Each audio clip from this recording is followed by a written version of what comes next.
Frustration is beginning to kick in as the Philadelphia Phillies have dropped back-to-back series and lost 4 of their last 5 games. However, we can talk all about the center field position. We can talk all about the lineup order, the decisions being made by Rob Thomson, the bullpen struggles, all these things that are relevant to this Phillies team.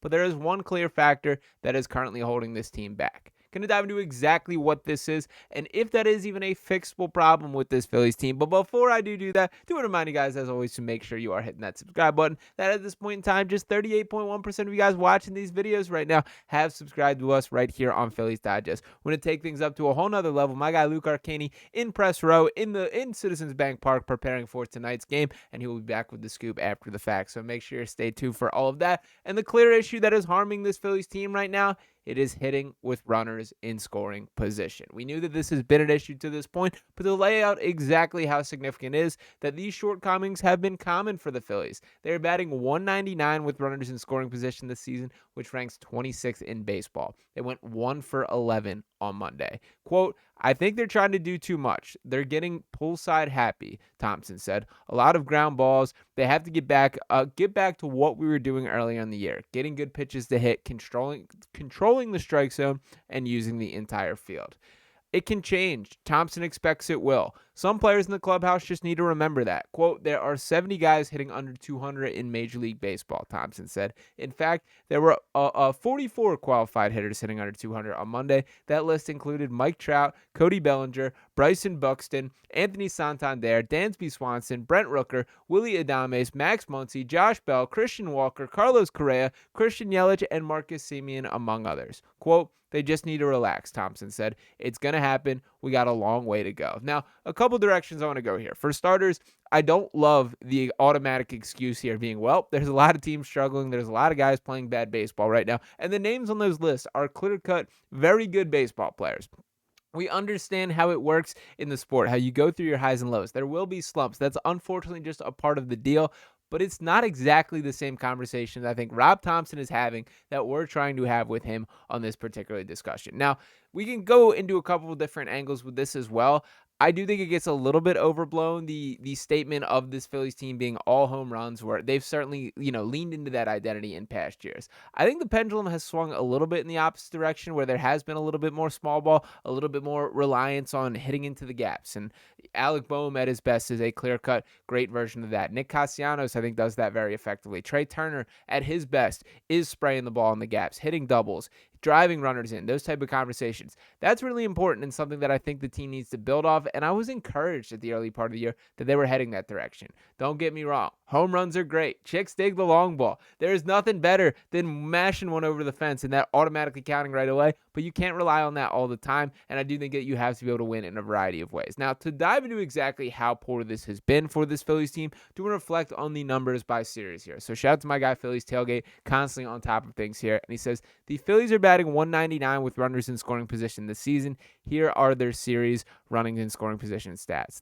Against the Giants, and again, this is just one game to this point as I'm recording this before game 2, they went 1 for 11. That is a .09% of hitting with runners in scoring positions there. Against the Cardinals, they were 2 for 19. The Braves, 4 for 24. Dodgers, 4 for 22. Rockies, 8 for 28. The Nationals, 8 for 32. And you can see when looking at it, it sort of gets progressively worse. Don't get me wrong. I'm not thrilled over an 8 for 32 or an 8 for 28 performance either. But you can kind of live with that far more than you can the 4 for 24, 2 for 19, 1 for 11. When you are hitting below 17% with runners in scoring position, that is an issue for this Phillies team, and that falls on all of them. This can't just be attached to one guy.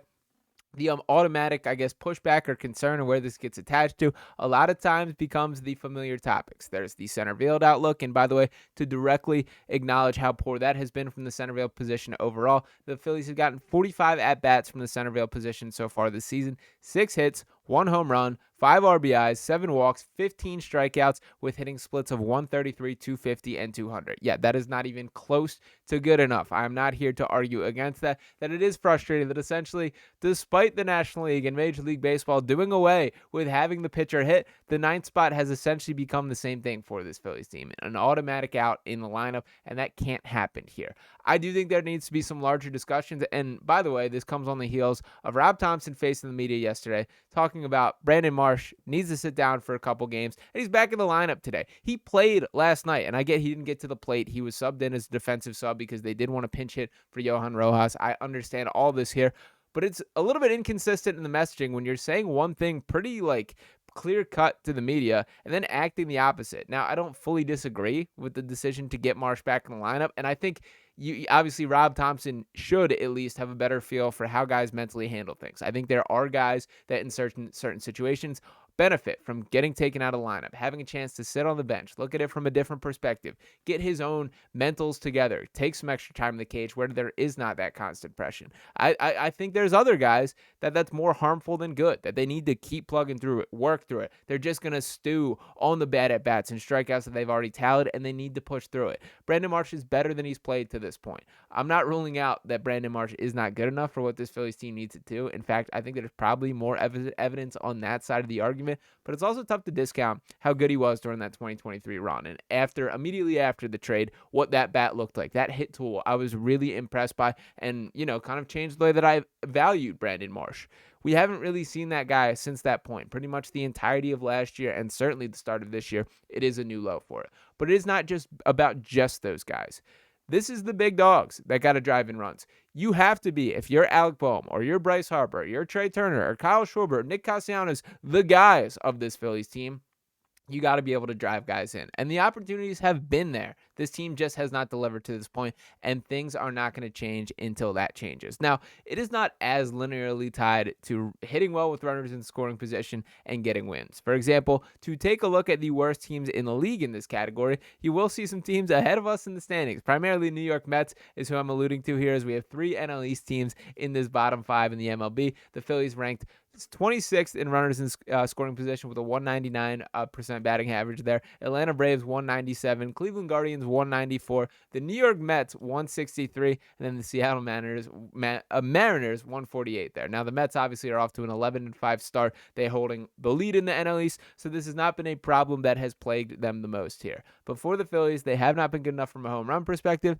and they've been even worse from a driving in runners here. In an ideal world, this is what needs to change with this Phillies team. That I want the full focus on timely hits, driving it into the gaps, playing a little bit more small ball, and the home runs will come later here. We know who Kyle Schwarber is. We know how Nick Castellanos can mash, and by the way, still is. Cassie, probably the guy that I've been most impressed with, although he has had the 0-for-5 strikeout performances. Overall, been a very good start to the season for Nick Castellanos. I don't think you can fully say that about a lot of these guys. We know that Bryce Harper goes through his cold spell pretty much once a year. Seems like he's getting it out of the way early this year, for better or for worse. Trey Turner, I think, has been mostly solid, but not a guy that is fully back to what the contract would dictate, as I often point to. Bryson Stott, there's been highs and lows. Alec Boehm, certainly far more lows. In fact, if you want to view Fangraphs, he's currently viewed as the worst hitter in Major League Baseball, a negative .7 WAR entering yesterday's game.